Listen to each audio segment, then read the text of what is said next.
Good afternoon, everybody. Thanks so much for joining us on a late afternoon on day 2. I think everyone's feeling the day 2 tiredness, but we're going to hope to keep us engaged and keep us learning and collaborating together. We're really excited to host all of you and to share a little bit about our story and what we've been up to and to talk to you a little bit about our work in Chicago, Illinois. Erin, do you want to run us through the agenda? So just a quick preview, and then we will spend a minute introducing ourselves. But if you're curious, if you're one of those folks who likes to know what's coming next, here's what's coming next. So we're just going to do a quick who are we, why are we talking to you, and then we want to get to know you, so who's in the room.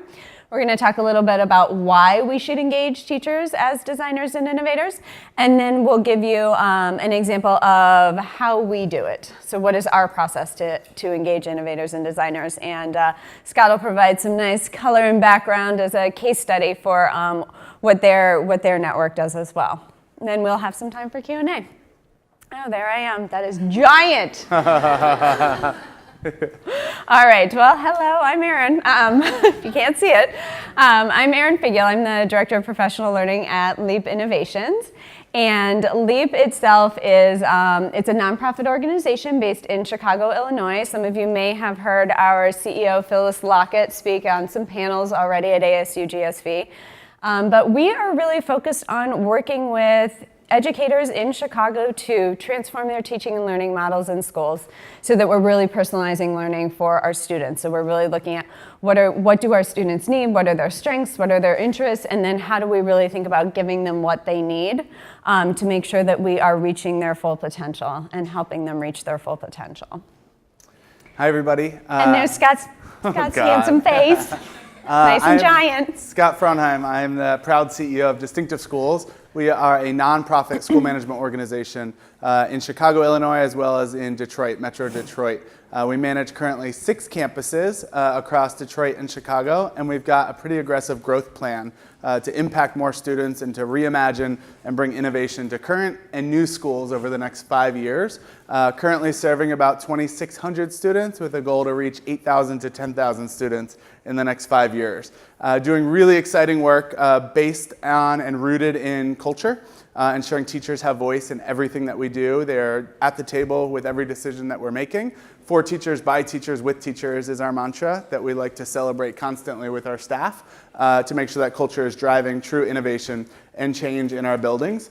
We're really excited to partner with Leap. We've been a partner with Leap since day 1 of Leap and have been excited about what we are bringing to Chicago. For those of you that were with us last night for the opening reception, we talked a lot about just Chicago, and what we all hear about Chicago is pretty negative, I think, mostly across the country. And so we're really excited to share with you what Chicago is up to in response to innovation, reimagining, and redesigning school, because there's amazing partnerships between charter schools, between public traditional district schools, between nonprofits within the Chicago region, as well as the Archdiocese, all of us coming together in partnership with LEAP to really think about doing things differently. So to get us in the mood here today and start to collaborate with each other, we're going to ask you to use this prompt. We're going to do it pretty quickly so we can go around the room, but important for all of us to get to know each other as we're doing this really hard but important work. And so we thought we'd be able to use this prompt for your guide and to tell us a little bit about yourself and what you're doing in the room today. Do you mind if we start in the back corner there? And we'll just less than 10 seconds, just like a quick prompt. So thanks for that, everybody. We got to know everybody in the room. We'll hopefully get a little bit more collaboration. We won't make it too interactive for you because we know it's late on a Tuesday. But but we might. We may, but in a safe space. So thanks for everyone for sharing that. It's exciting to see a diverse group here representing this work in all of your districts. So thanks for joining us. All right. A couple quick things too, like Cajon Valley. Wow. Welcome, so awesome. And if you're not from Cajon Valley and you haven't had an opportunity to see some of their schools, I encourage you to get out there. They're doing some really, really incredible work.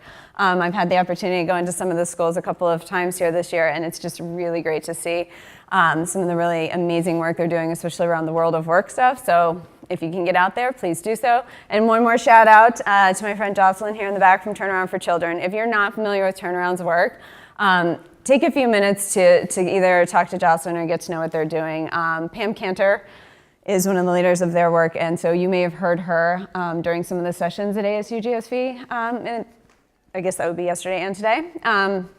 But they're doing some really incredible things with trauma-informed teaching practices, and we've used some of their work with our teachers in Chicago. And it's really made a difference for the work that they're doing in Chicago.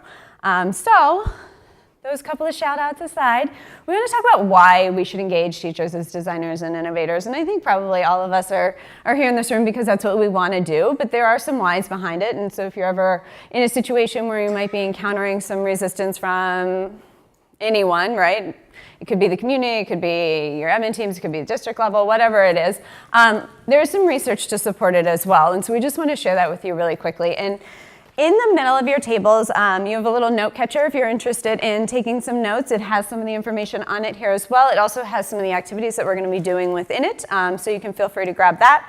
And this research is on that front page there under the why page. But it's really starting to think about understanding the teacher experience and why why they are so critical in the design process. And one of the reasons is because 50% of teachers are looking for a new job. So half of our workforce is looking for a new job. And that's sad for us because we need our teachers to stay and we need them to feel valued. So that's one reason. 34% of teachers are engaged at work. That's not so good either, right? 34%. We want everyone engaged at work. And we know that this is also a problem, not just in education, right? So engagement at work, engagement in learning if you're a student. Those are challenges that we're experiencing all across the country in all sorts of different industries. But we want to make sure that we are also engaging our teachers in the work that they're doing. 18% of teachers strongly agree that their performance is managed in a way that motivates them to do outstanding work. That's not good news. So one more reason to think about how do we really put them, teachers, at the forefront of this redesign work. And then 62%. So teachers who are engaged are 62% less likely to leave their district than those who are not. So knowing that only 34% are engaged and 62% of that 34% are more likely to stay. So it's long-term thinking about retention strategies at the district level, and it's also thinking about what is that work life for us as educators in our classrooms and our schools? What does that mean for us as the people doing the work every day? We want to be engaged. We want our kids to be engaged in what they're doing. We want us as adults to be engaged in the work that we're doing. So how do we really start to think about what that looks like? I thought this was interesting too, and I wanted to share it with you. And so this is from a Gallup study. And it's teachers' perceptions of their weight of input in decision making at schools. So this is how they feel right now. And there are 31% who feel like they have a great deal of decision making. 26% a moderate amount. 32% feel like they have a little bit. Right? Just a little bit. And we want to see those numbers higher. What do they actually believe their input should be, right? What is the value of their input? What do they believe? 93% believe they should have a great deal of input in the work. And so between what they believe and what their perception of how that's actually happening, those are not aligned and those are not matching. And so that is just one more reason we have to think about how do we make sure we're engaging our teachers in our design process, especially as we're moving forward with innovative practices, and they're the ones moving forward with the innovative practices with the students. So just a reinforcer behind the why. And then what could that look like? We start to get into what might it look like to engage teachers.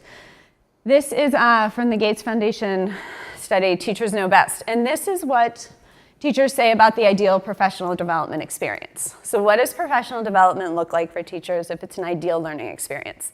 One, relevance, right? It's something we talk about. How do we create relevance with our kids? How do we create relevance with our adult learners? That's equally important to creating relevance for our kids. Two, interactive, right? We know maybe 3:30 on the second day of a conference that's been super intense. Interactive might not be what you want, but generally speaking, interactivity, we want learning that is interactive. We want, if we're going to hear theory, we want it modeled, and then we want to practice it, and then we want coaching around it, right? That's that Joyce and Showers model of professional development. We also want it sustained over time. Those one-offs don't work, right? We know that. You might sit in a PD for one day, and you're like, okay, I have 20 minutes that I'm actually going to pay attention. I'm going to spend 30 minutes thinking about what I'm teaching tomorrow. The next hour, I'm going to think about what I'm teaching next week. And I'm going to grade some papers while I hear, oh yeah, and check emails and respond to parents and do all of the other things, right? We're distracted. That's just part of life. So we need it to be sustained over time. We also want it delivered by someone who understands my experience, right? As a teacher, I always said that. If you haven't been in my shoes, I don't want to hear what you have to say right now. I'm a former teacher. I was taught in Chicago public schools. Scott started his career in teaching, principal, district level. So we also want to treat teachers like professionals, right? One of the things I think we're all probably trying to do is elevating the professionalism of the teaching industry. One of the ways to do that is to treat teachers like the professionals they are. So how do we model that for teachers? How do we make sure that they know they're valued and all of the work that they're doing is important? So 2 things I'll add here. We're going to take you on a quick journey beyond some of this research and these facts, but I want to jump out of presenter mode and put myself in your shoes right now. Be thoughtful about how you might want to use this data with your teams, with your grade level coaches, with your school boards, with your districts. Know that we'll share this information at the end. When we started this work, and we're going to take you through how we define the why for change in our schools, we knew that we needed to develop professional learning that was much more intentional and focused on the teachers. And one of our biggest learnings in working with LEAP and other partners was you have to begin to model the student experience that you're eventually going to ask your teachers to model for kids. And so first step for us in our mind, looking at this research and looking at teacher engagement, is that's the first step that you have to do. Before you can even define the why in your building or your district or your system for change, you have to start modeling the experience for teachers and giving them the experience that you're getting ready for them to define, because they'll know it and they've been engaged in it and they'll feel it and they'll say like, oh wow, this feels good, this feels different. They're really investing in me. They're allowing me to lead PD in my building. And so by starting to do that, you're building input and you're building buy-in pretty quickly to be able to move the work, which we're going to get to in a little bit, much faster. Yep, absolutely.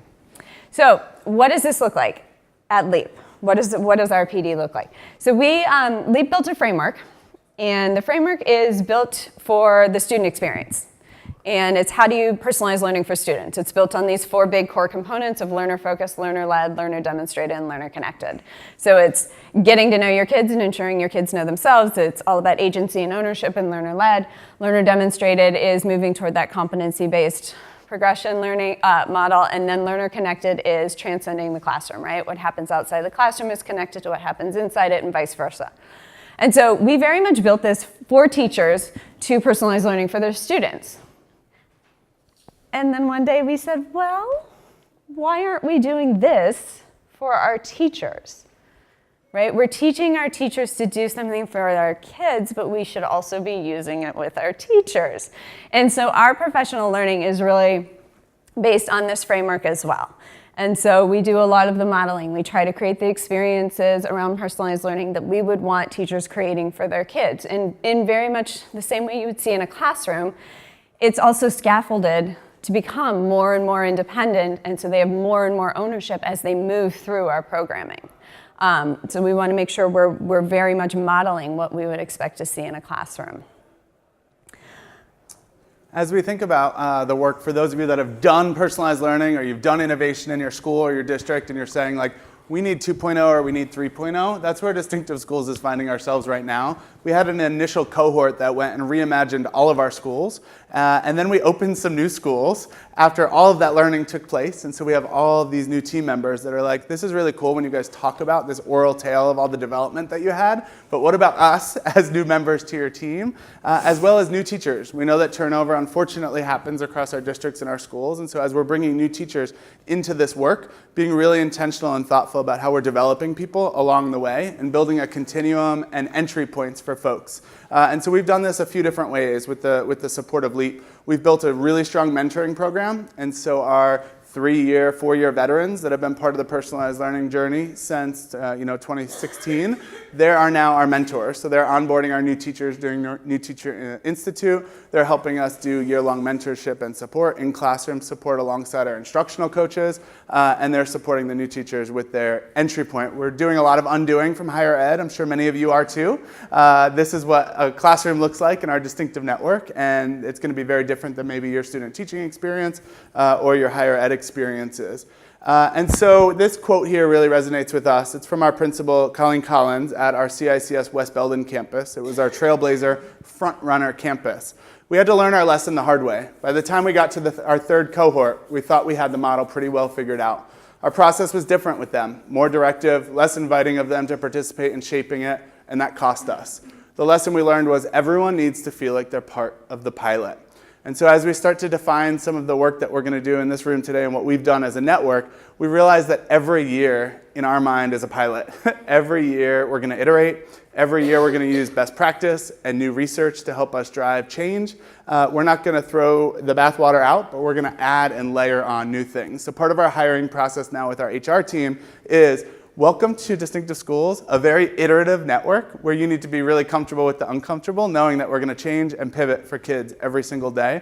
By just changing that narrative and saying it up front, it helped us so much and cost us the opportunity to not have to have really tough conversations with teachers because we were getting their buy-in and their investment earlier where we could say, hey, we had this conversation. We know that we need to pivot and get creative sometimes, but the fact that you're buying into this and being part of the design work year after year continues to help us to grow. Yeah, I think this quote really resonates too. It's really about building that sense of belonging, that sense of ownership, that sense of self and collective efficacy. It's all the things we want to be doing in our classrooms with our kids, but it's also the things we really, really need to be doing with our adult learners as well. And so the question is, how do we do that, right? So how do we do that? How do we create a sense of belonging? How do we create ownership? How do we create efficacy? And this is a book by Daniel Coyle. It's called The Culture Code, The Secrets of Highly Successful Groups. Is anyone familiar with it? I see some head nods, yes.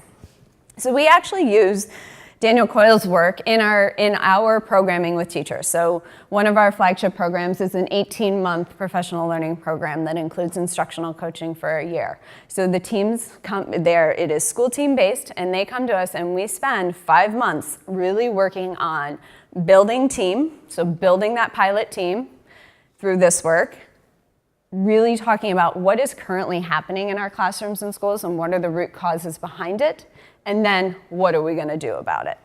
And so when we talk about building team, it really is based on this work. So Daniel Coyle, for those of you who don't know, he embedded himself in high-performing teams around the world.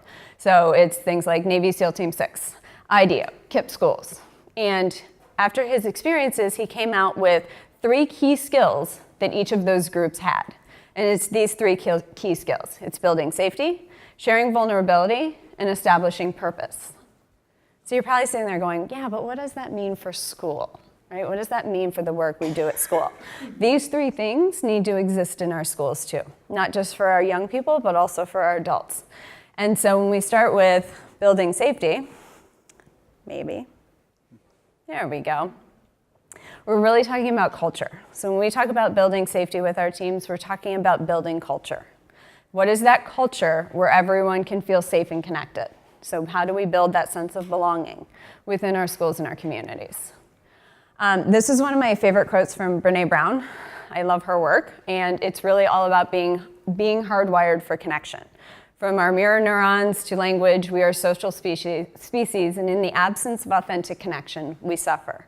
So how are we making sure that we are connected? Not just that we're connected with our young people, but that our adults are connected across our schools and our districts as well. Because we need these connections, we need these strengths on our teams. Scott mentioned the pilot team. We approach everything from a pilot perspective because it allows us to be very iterative about the work. But part of being iterative is also you fail a lot, right? You do things and they don't work, and that's completely okay. But getting through those experiences, especially for educators who tend to be very type A, they tend to be perfectionists and want everything to work the first time around. I am one of those. It's really hard to fail. And so you need those people around you that can pick you up when you fall down, or that you can go to and say, hey, this is not working for me. Can you help me? And so we have to build that safe space. So we want to start today with a little bit of something probably a little different from what you might do normally in your professional developments. And that's really start to talk about core values. And this is part of the building safety piece. And so just so we all have a common understanding of what we mean when we talk about core values, they're deeply held personal codes, they're a reflection of our ethics, they're our enduring beliefs, and they're also values and beliefs tend to be the aspects of the same idea. And so we're going to ask you to do a couple of things with values today. But before we do that, we want to get a little bit behind the why, right? Why are core values important? I mean, how many times have you experienced this, right? Where you just feel sick to your stomach. And there's a reason that happens. When you're living outside your values, you actually have a physical response. So when you're doing something that's a little slippery, a little against what you might believe in, you physically feel it. And that's been proven in science. I can jump into with a personal experience. So at CICS West Belden, I had the privilege of being the principal there before Colleen, and we built our pilot teams. So we were working with LEAP, and we thought we knew we needed to reimagine the school, but we thought we just needed to start trying things. We had no reason why we were trying things, but we knew we wanted to innovate, we knew we wanted to transform, and we missed this entire piece. And so we built this team, this pilot team. We tapped people on the shoulders who were going to be the best bought in, who were going to say, yes, Scott, put me in, coach, I'm ready to do this. And we suffered because of it. And so we did not intentionally share our core values and share the team's core values. And so I became like a marriage counselor for at least the first 3 months of our piloting experience, because nobody was aligned on how the team was going to interact to be able to even define the why. And so we needed to make sure we were able to put these on the table. We did stop and revisit this, obviously, but we needed to figure out, like, hey, you're going to be a huge advocate for special education students at this table, and that is a very deep core value for you. We need to communicate that and open those lines of communication so that I'm not pushing back on you really hard when you're talking about percentage of special ed students not leaving the classroom anymore and being more inclusive.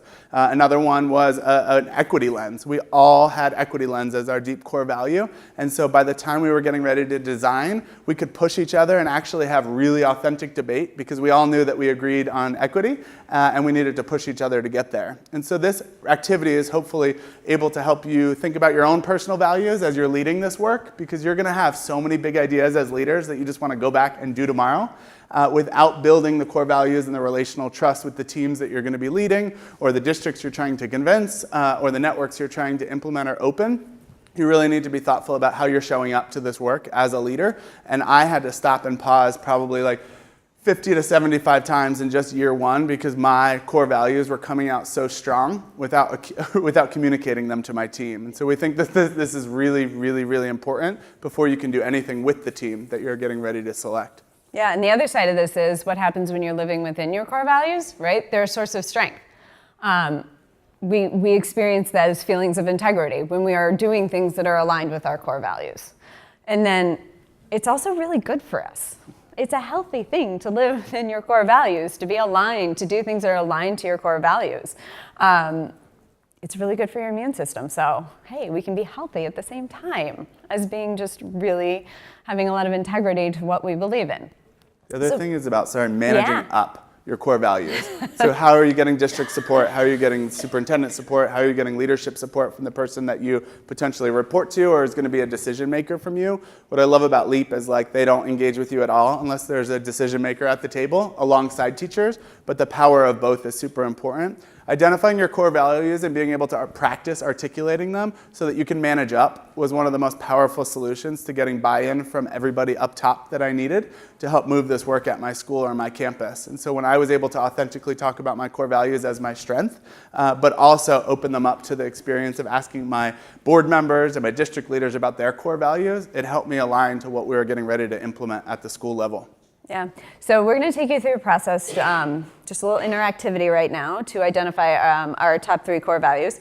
And this is something we do with our school teams. It's also something that LEAP as a staff has done. And so we've done this experience with our entire staff within our office so that we can really talk about what are our personal core values and how do those align then to our organizational core values. So we're really thinking about strengthening those organizational core values through those individual core values. How do we align to those and where does the work cross what we really truly believe in? So in your note catcher, on the inside pages, you will see a list that says My Core Values in blue. There's a long list there, and this list actually comes from the work of Elena Aguilar, who is, if anyone is familiar with her work, she leads a lot of professional development around instructional coaching and leading teams. So In there, you should be on that long list of core values. And then we're going to ask you to identify 10 values that are most important to you. So take the next 2 minutes, gut instinct, don't fret over it too long, just identify 10 values that are most important to you right now. All right, so you have your 3 values. And there are some personal reflection questions on the opposite side from that list of values. There's a space for you to write your top 3 values. And a couple of questions just to think about: how do your core values show up in your leadership or your teaching? How might your core values create unintentional barriers among you and your colleagues? And how do you live your values intentionally to build safety and connection with your colleagues? This process really helped us, like we said, build buy-in. So all of you are going to have to share what you're doing, why you're doing it, and what you need to get done. And so being able to articulate this is really helpful. But remember, taking myself out of presenter mode, using this with your teams to help them define how they show up in the process.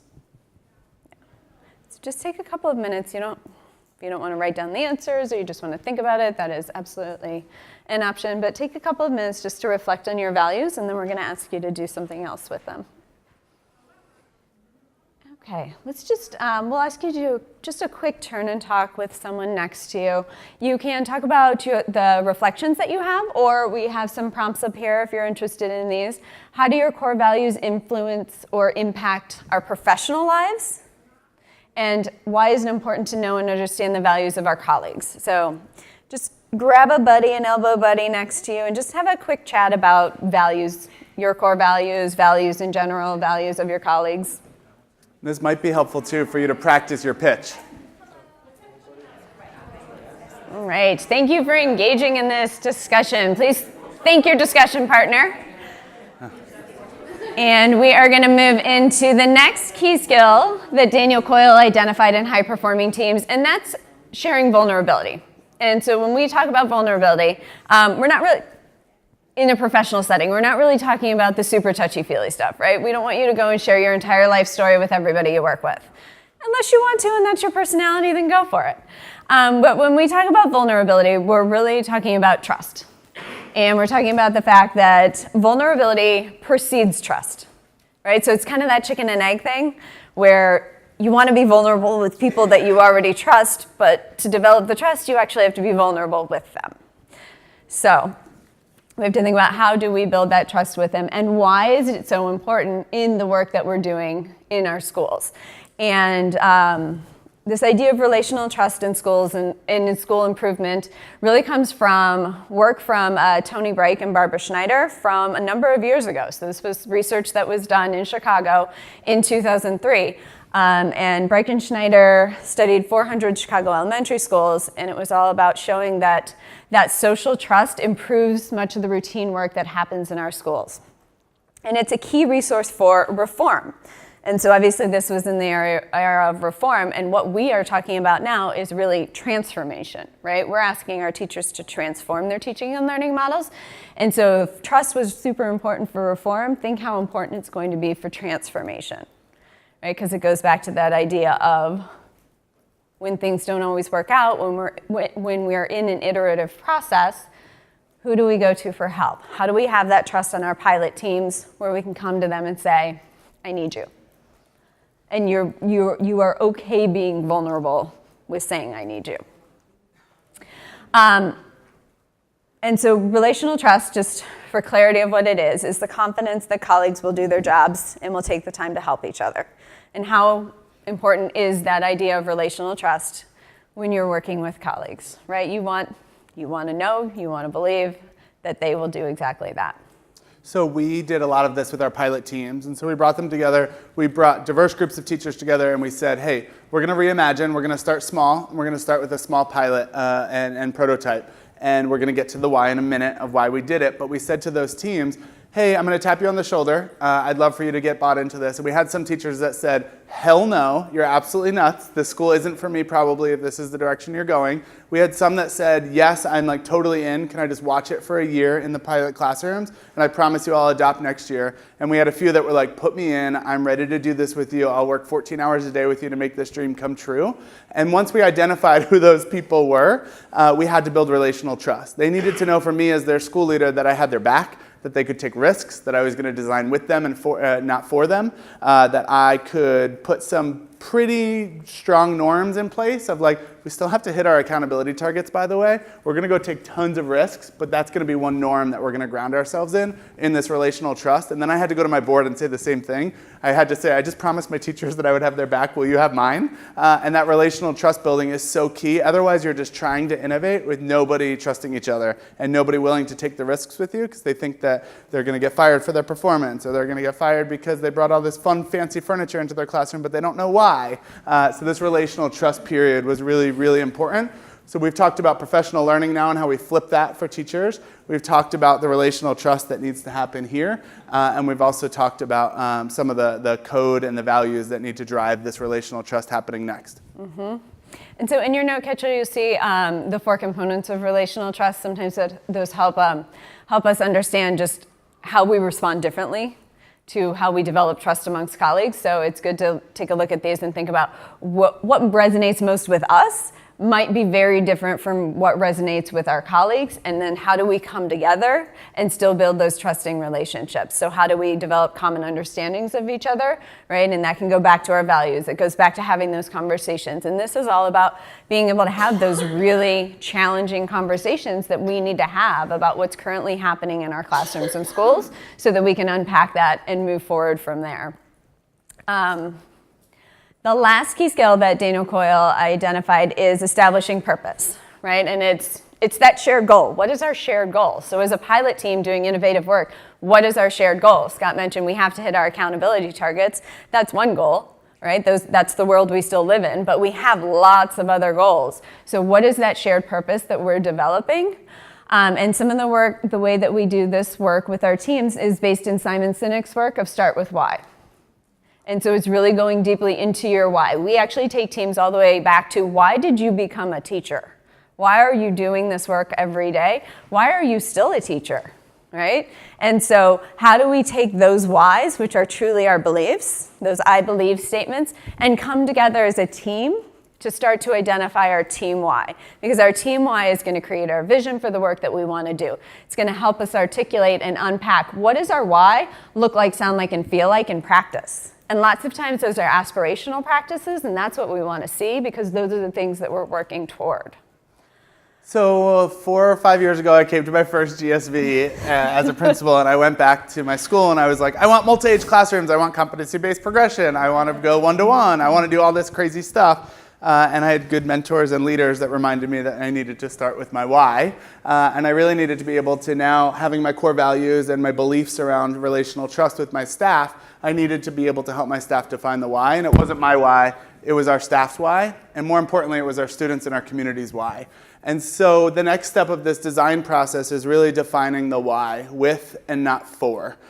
We said with and not for probably like millions and millions of times, and it really set the message to everybody by just hearing it from us, from hearing it from our board members, from hearing it from our principals. We were designing with, not for. It was really powerful, if anyone's interested in using that. But we asked our staff the question, why do we need to solve a problem? Why do we want change for this community? Why is it important to change? And then the continuous process of asking why. So you could ask any of these questions to your teachers 15 times. If you just keep asking why, you will get so much more information from them, and more importantly, from your students. This phase of the process was our empathy interview process. So we encouraged our teachers. I shared with them like, hey, we're going to get ready to redesign and innovate, but we're not going to do it just to innovate like some of these other organizations are doing across the country. We really want to solve a problem with our innovation mindset, and we need student, teacher, family, and community feedback. And what did you come up with? So we asked these questions. We did empathy interviews one-on-one and in small groups. Every single teacher had empathy interviews with students and families. We flipped our parent-teacher conferences to be more innovative and did listening conferences and just asked why to our parents and made them feel really part of this process and making sure that the community was bought in. And so we listened to like 1,700 listed ideas from our community. And so 1,700 listed ideas were very overwhelming for any school leader to look at in an Excel document that was created from the empathy interview responses. But those 1,700 responses made people feel heard. And so their voice was heard. And I said really organically and in partnership with LEAP, we may not be able to take all of your ideas, but just the fact that we listened to them and that they were heard and they got to give input really moved this work. So we filtered them down. We did some staff feedback sessions, and we got the DSY to engagement and joy. It was missing from many of our classrooms and from our schools. We were a very compliant model. Desks in rows facing the front of the classroom, teachers doing all of the heavy lifting, very low student engagement. And so wanting to build the engagement as one of our big reasons for why, and who can argue with that when you truly define it with teachers. Staff craving change and wanting development. Our staff was giving us feedback in the response to some of the professional learning responses earlier, like engage us more, let us lead more, let us do more. Stagnation of growth and attainment. We were moving our students, but we were really just focused on growth aligned to our accountability targets. And so our teachers were telling us, not us telling them, well, you should really be focused on deeper attainment and long-term achievement for kids.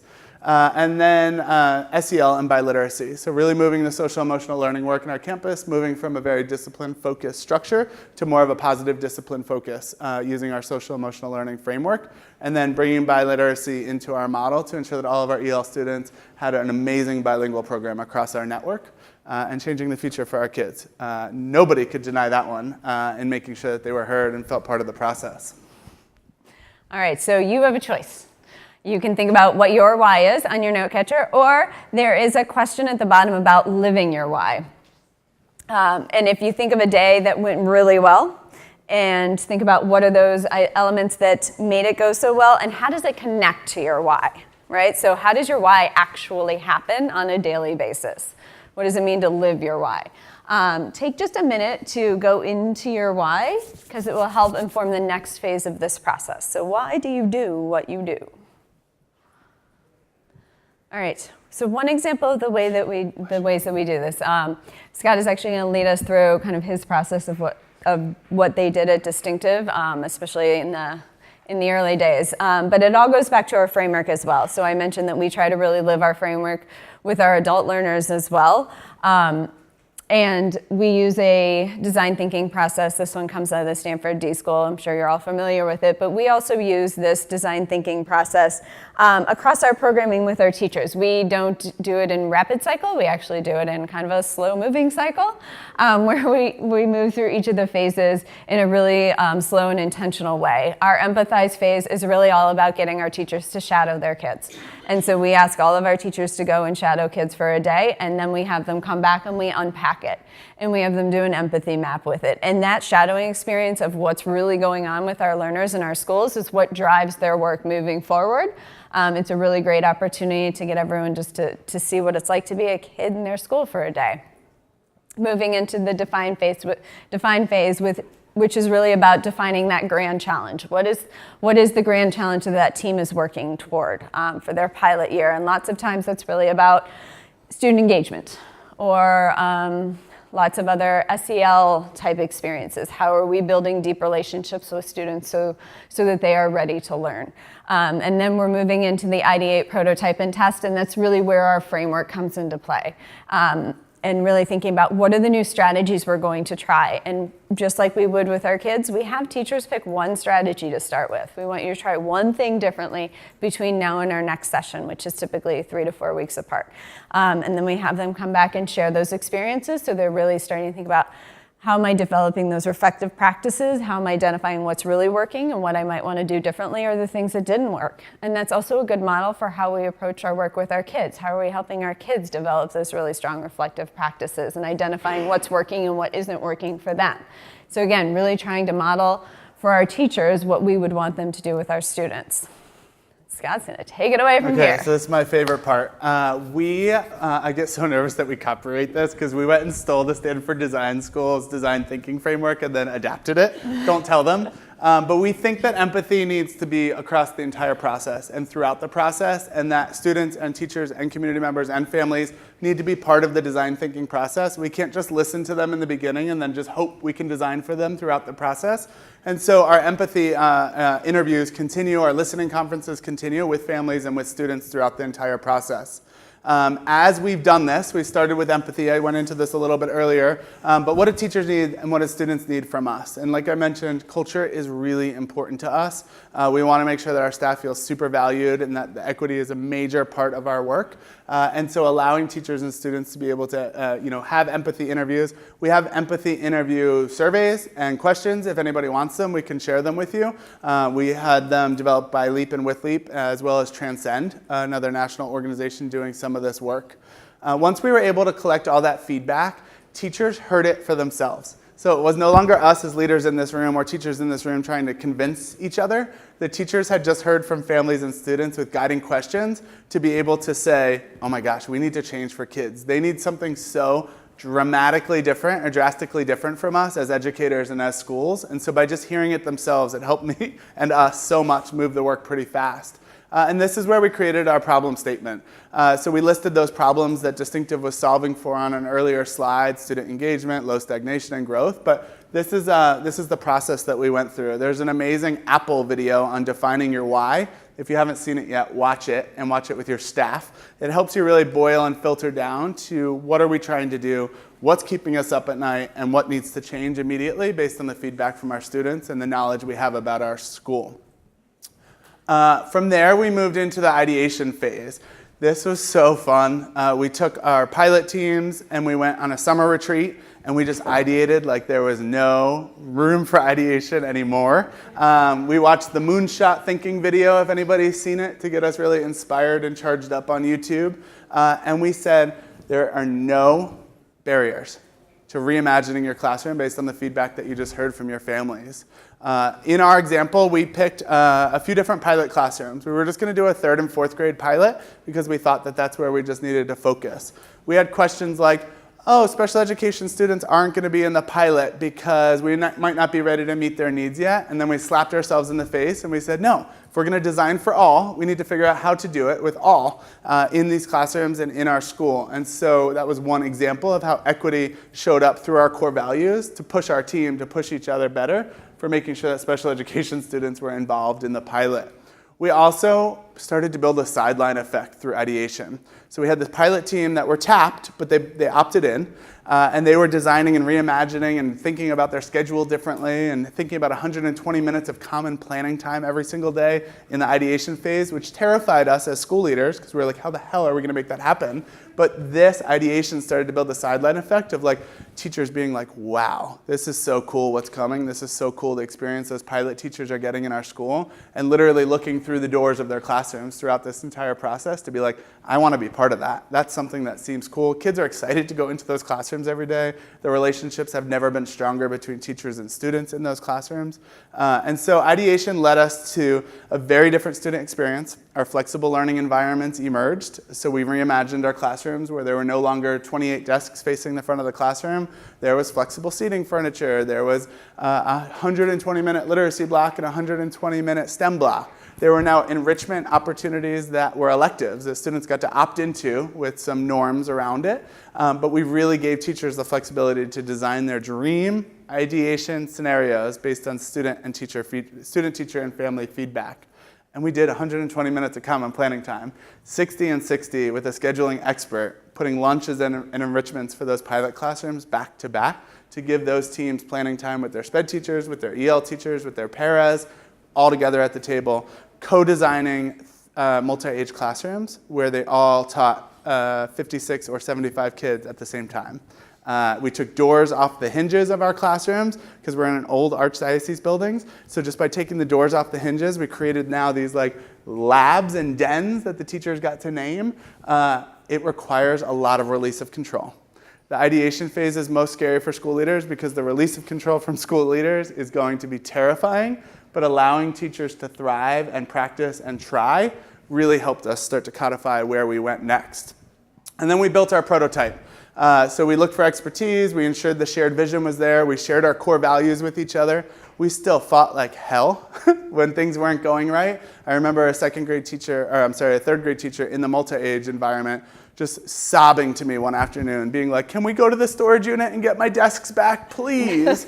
And we had to ask ourselves in that moment, like, why do you want the desks back? what's happening. We've probably taught classroom management in a very traditional way, and it's not working in this new setting. And so it was constant problem solving. And I do believe the instructional coaching model helped all of this happen. The coaches were learning alongside their teachers. They were not the experts. None of us were. And we were all building the relational trust that helped us move the work. But it was a lot of daily problem solving by the coaches to ensure the teacher teams felt really supported in their pilots. And then we tested. We brought it back. Here's some pictures of our actual West Belden classrooms.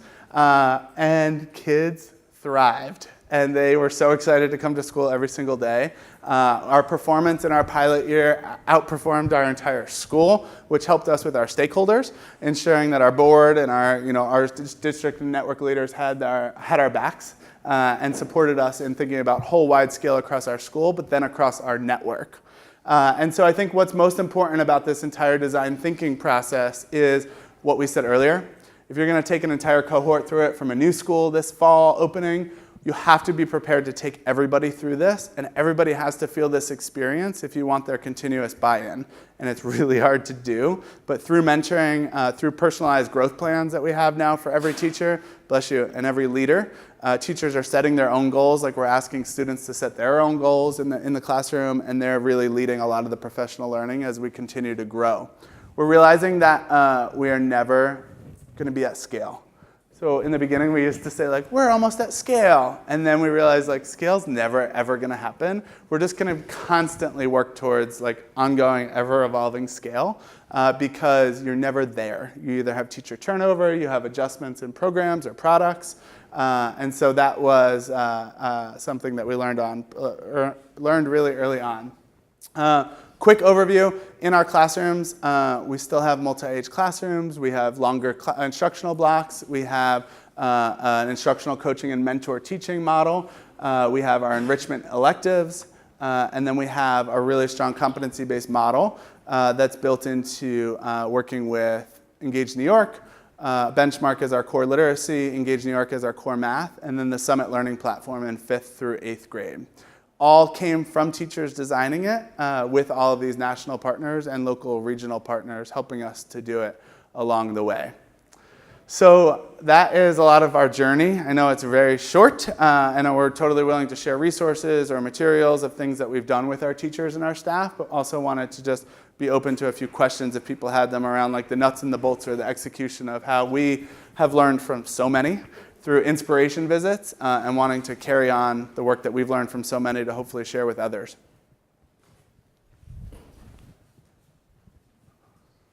Yeah?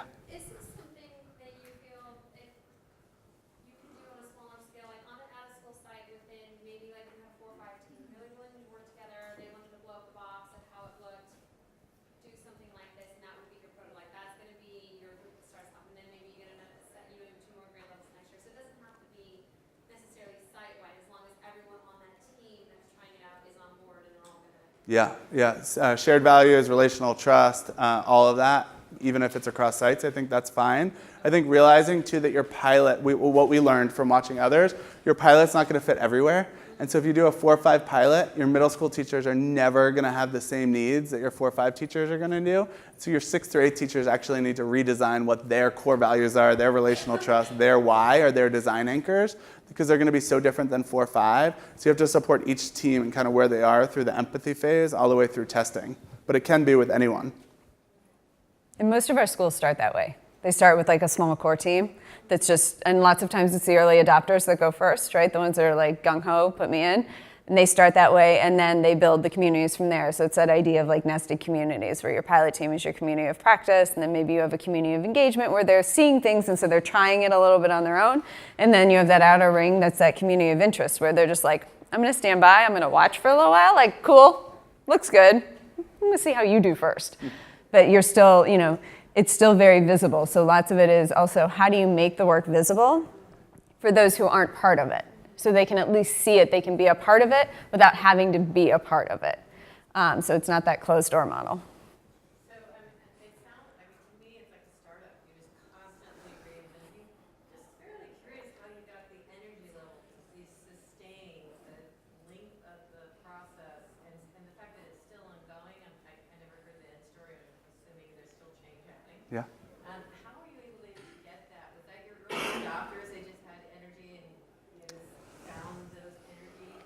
So most of our early adopters now are our network leaders. So they are helping us to scale across our 8 sites now from what we all did together at West Belden and Irving Park with LEAP. Those leaders are now kind of carrying it to our other sites. So that's been one big win for us. And I think the energy being sustained is like the new folks coming on board. We're doing a really intentional job of like any school leader that's joining our organization does 6 months in our buildings before they have their own building, so that they're learning alongside our current leaders. They're learning the lingo and the design thinking process. We're taking new schools through the design thinking process from stage 1, but also we've captured our story. So if anyone's starting right now, capture everything and become storytellers and tell the story over and over every year. So like last night, our whole team went together. We were telling stories about like 2012 of like what a shit show it was, of like trying to put all of this together. But like telling those stories now has like energized and invigorated the new group to be like, let's go do this even better, where we're all like tired and exhausted. That's helped a lot too. And from the teacher side of it too, when they start to see changes in their kids, their energy skyrockets. Yeah. Right? So at the beginning, there's a lot of, I don't know how it's going to work. And we see it. We're in cohort 6. So we've been doing this for a while now. And it's there. You see the cycle. You see it happen. Like we started with them in January. So it's about now in April where things start to really click for them. And then they see their kids start to take off. And then next year, they're starting over with a new group of kids, but by January, those kids are flying. And they're like, I'm just running to keep up with the kids at this point. Because they're going to take that ownership, they're going to take that agency, and they're going to run with it. And then it's the teachers like, ooh, maybe I'm not ready to give up control. But they already took it, so I got to go with them. And so that energy, you see those spikes in energy in the teachers, which then, of course, drives it up through the leadership in the building, too. It's really cool to see.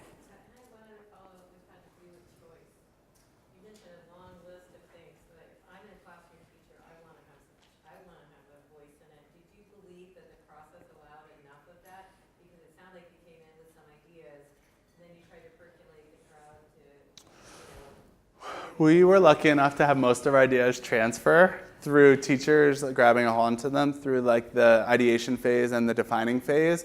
I think in the define phase, being really honest with teachers of like, we're going to listen to you and we're going to get you all heard and we're going to try and say yes as many times as we can. That was our motto. Always find a way to try to say yes. Yeah.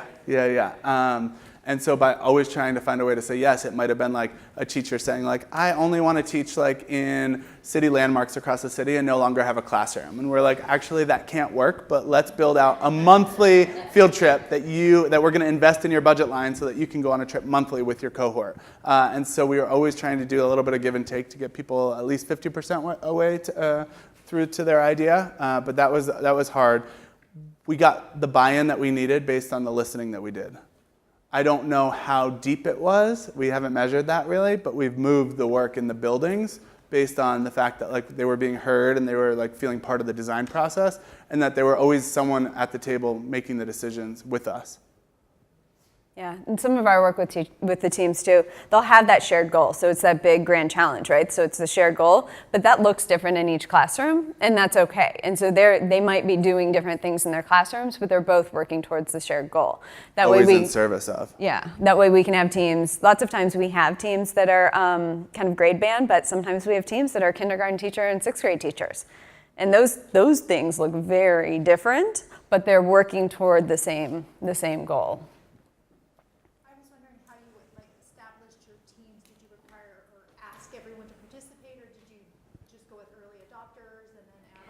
For us, for the schools we work with, it varies by school. So lots of times we see the early adopters. Lots of principals put it out there and just say, hey, who's in? We have had teams, though, that were comprised of an interesting mix of folks, and some of whom were the most resistant, most vocal in the building.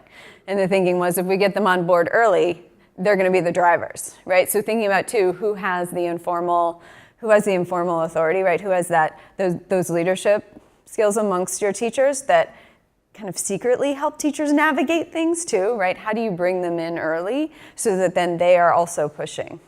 We intentionally tapped a balance of our toughest and our most ready to jump in. It was like the wildest crew, but they found a common ground. It was pretty cool. Yeah. It's good, because I have seen it go the other way where the resistors end up Changing course. changing Yeah. course and they're strong. Yeah, you have Yeah. to manage it really closely. Yeah, and some of that's going back to all that earlier stuff too, going back to your why, going back to building that trust. So then the teachers who maybe didn't initially feel like they had a voice with those people are now saying, you know what, like we are living outside of our values right now. We established these team values together. We need to come back together. Here's our why, here's our purpose. We need to come back to this. And so also giving a voice to some people who may not have had it originally, like how do we raise and elevate their voices too? Last question. Any chance we get you to work in Texas? Yeah, Leap. We're working on it. We keep telling them they need to go everywhere. We're working on it. We are hyper local. We're obviously in Chicago, but we are looking at how we can expand our work nationally to work with other districts. Ooh. And the framework's available, We can right? talk. But the framework framework is completely, can you click forward to the last slide? The framework is available on our website. It's free to use, so feel free to use it, download it. There are some videos and some additional tools on there to support some of the different elements of the framework. And then we also have personalized learning surveys that are available, again, completely for free. And they're available across the country. They're actually, we've had, I think we're in 400 schools across the country. And they're surveys for both teachers and students in grades 3 to 12 to help assess the level of personalization that's happening within the classroom. So it's always interesting to have the teacher put their survey results against their own classroom survey results and see, is what I think is happening actually happening in the kids' minds as well. So those, if you're looking for those kinds of tools, those are completely available on our website. And again, completely free to use. We don't sell anything, but we're working on it. So we can stay in touch, and hopefully soon we'll be working together. One thing that was important for us using the surveys and the tools were like we had no way of measuring what we were doing. Our academic performance was growing, and we were having a deeper focus on attainment and achievement and not just our growth goals. So we had a data story to tell, but our board would say like to me all the time, like, how are you measuring the impact of this? What is student engagement like now, like to what it was? And so if you're ever able to like do a snapshot of the current reality of your school or what you're experiencing now so that you have post data later to be able to compare to, that would be good advice that we never had, to be able to have some comparison data. And the LEAP surveys help us do that, as well as being able to say like something is more quantitative as much as it can be quantitative right now. Mm-hmm. I used to say to my board members, like, the joy factor is amazing. You just have to walk through a classroom and you could see it. They would be like, cool, Scott, we're glad that that's happening. But how do you measure the impact of personalized learning in our buildings? And I'm like, you just walk around and kids are happy. So being able to measure it, I think, is something really important that everyone's trying to work towards right now.